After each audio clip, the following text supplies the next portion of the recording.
Welcome back to Pointing Out the Obvious, your lightning quick 2-minute news and politics webcast designed to pierce through the spin and the bullshit, leaving behind nothing but the truth. I'm your host, Patrick Russell. Let's get to it. You got to give credit where credit is due. China was able to successfully lock down a city of over 12 million residents for the better part of a week and a half, and it's worked. They've only had to deal with a little over 1,700 infections, and the daily infection rate has dropped down into the single digits. It probably won't be long now before the residents of Xi'an will be able to get back to their normal lives. And that's how it's been for China as a whole. They have been able to avoid a lot of the terminal infections that we've seen in the United States, to include a 1 million infection rate as of yesterday.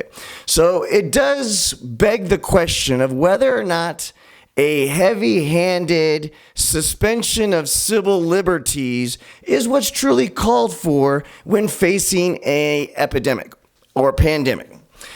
The question is, at what cost is China giving themselves this wide berth of protecting themselves from any infections?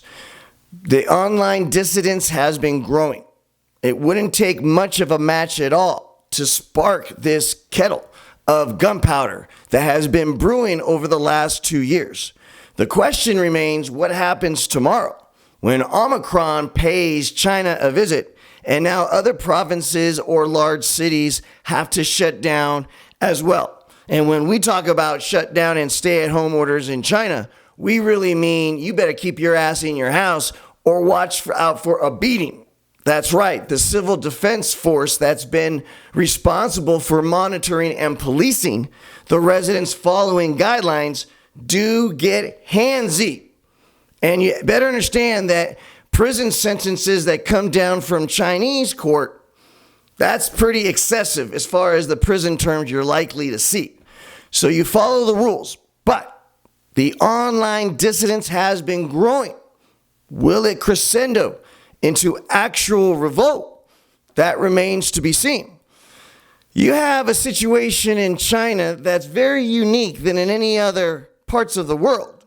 Not only is it communism, but you have such a large amount of people that have been indoctrinated to provide themselves and sacrifice themselves for the whole since day one. They have the political will to trample over and push back on any civil liberties that might get in the way of the goals of the entire country. And you've got a populace that have, from a long time ago, have been indoctrinated with the idea of just following the rules or else. It's a social experiment that we have in no other parts of this world to let us know just what full cooperation of the human species, what is possible and what is potentially possible if we all work together. Now, China hasn't been known for their overall policies that they've inflicted on their population. They're not known for being too successful, to include the one-child-only policy, which has now created an entire generation of single, horny Chinese men that have a collection of plastic sex dolls in their closet, and that's actually the truth.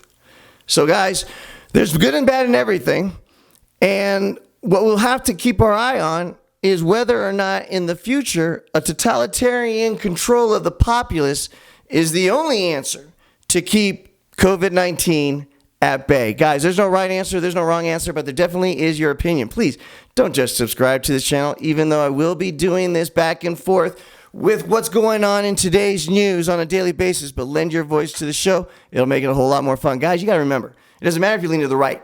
It doesn't matter if you lean to the left. As long as you're treating the person in front of you kindly, you just made the world a better place. Vaya con Dios, compadres.